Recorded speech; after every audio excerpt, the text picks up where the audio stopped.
Welcome back to our interviews with our missionaries in the URCNA. My name is Rich Bout. I'm the missions coordinator. And today I have with us Reverend Andrea Ferrari. Reverend Ferrari is working in Perugia, Italy. Welcome, Andrea. Thank you, Rich, for this opportunity. So it's been a while, Andrea, since we've talked together. Maybe you can just update us a little bit. You've been in Perugia now 2 years, right? Well, in June it will be 3 years. 3 years, wow. So yes. you started with a small group of people. Maybe just give us a little bit of information how that's gone. Well, when I arrived to Perugia in June 2018, there were, I think, 12 or 13 people. Yep. 5 or 6 families, and now we have 25 members. So there has been a small increase in our membership in spite of the COVID epidemic. Mm-hmm. And we had our last profession of faith just last month in February. We received 3 new members, a single mother with 2 boys of 9 and 6 years of age. Wonderful. So, and then we had also a new family joining us, and that is the family of my son Simone, who married with Alison, who is a Christian lady coming from a Presbyterian church from Australia. Wow. Well, we know Simone here in Southern Ontario. Simone spent some time here in our churches. So a lot of people know you because of Simone, Andrea. A lot of people are praying for you and your wife because of that. But we're so excited for him. And we're thankful that he's found a wonderful Christian woman to marry. And now they're settling, right, in Perugia. Yes, they live in their own apartment since they married last October. Wonderful. Now the shutdowns, I imagine, like everyone else, you've had. I know you've had times where you haven't been able to meet, and then times where you are able to meet. What's the situation right now? What percentage are you at? How have things gone for you? We resumed our meetings on the Lord's Day in May-June 2020. Then we had again to close during the Christmas season. But since then, we have been able to meet regularly, but only on Sunday mornings. Usually between 70, 80, 90% of our people are present on Sunday, even though that's the only service we have.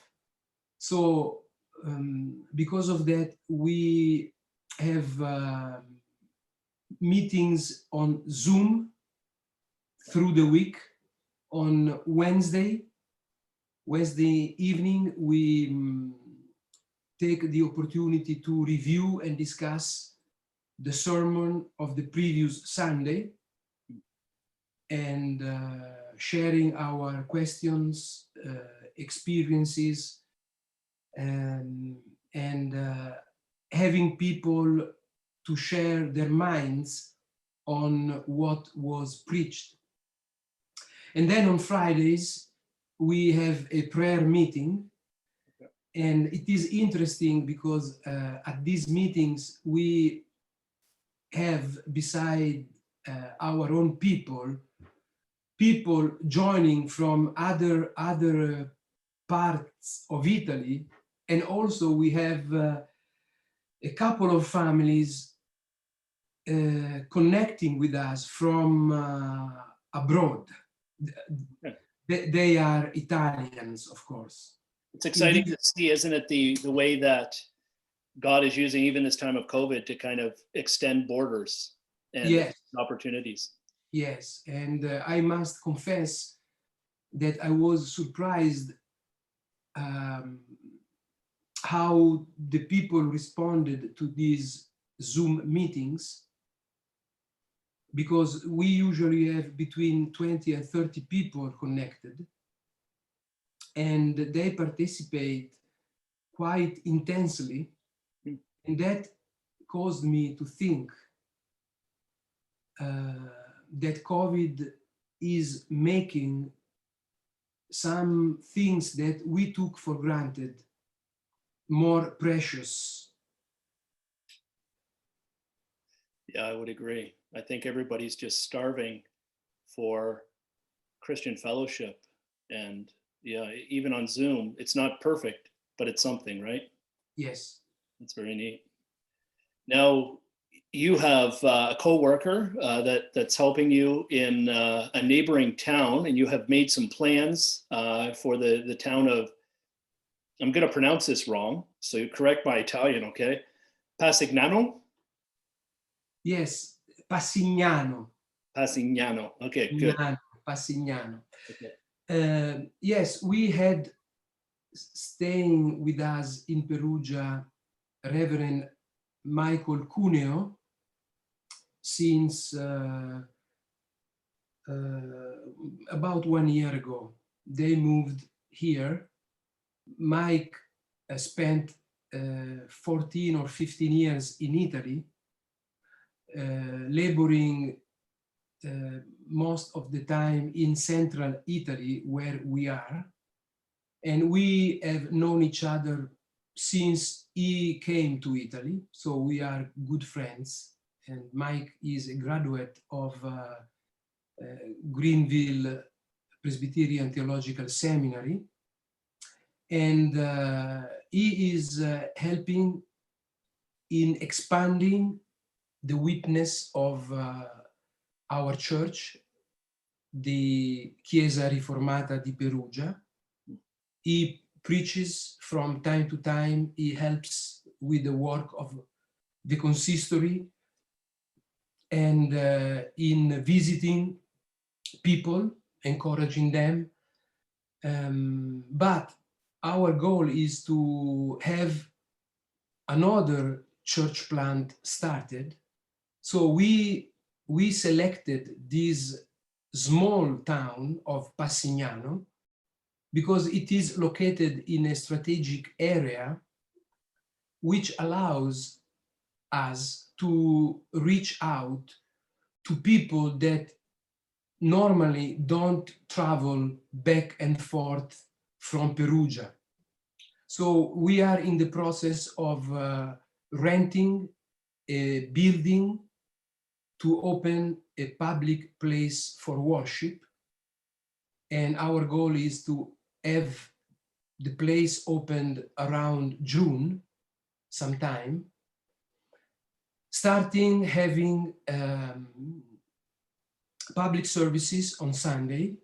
And so, God willing, in the summer, we'll start having one worship service in Perugia and one in the morning, and one worship service in Passignano in the late afternoon. Right. And the two of us will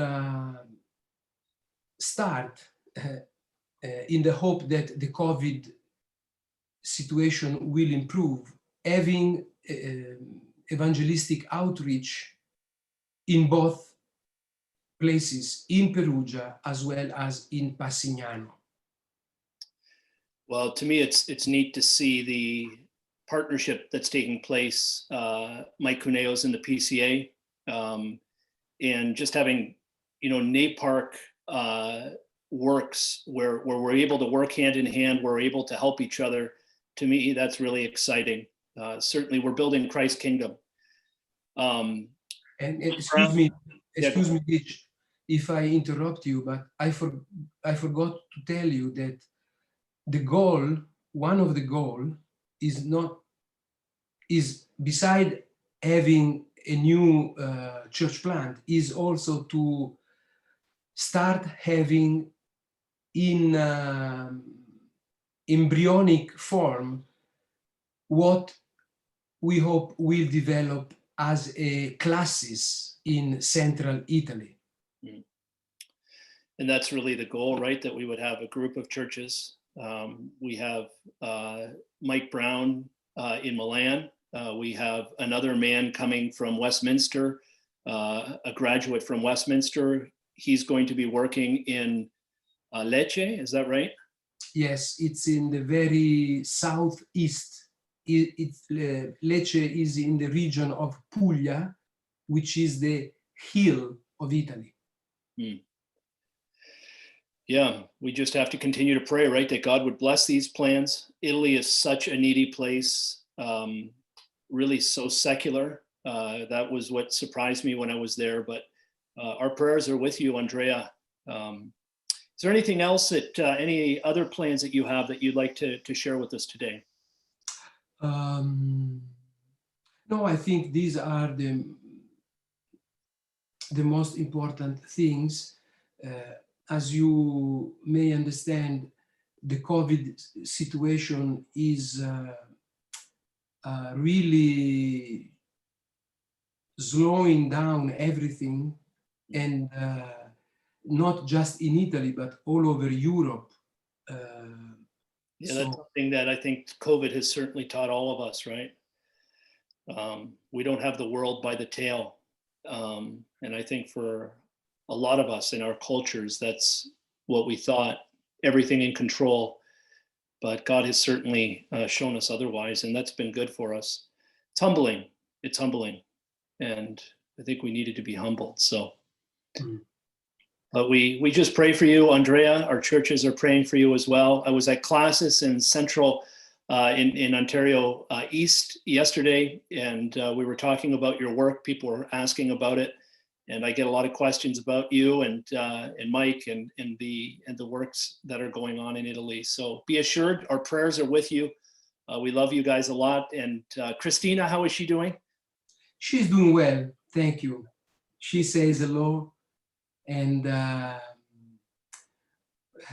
we are living like monks right now.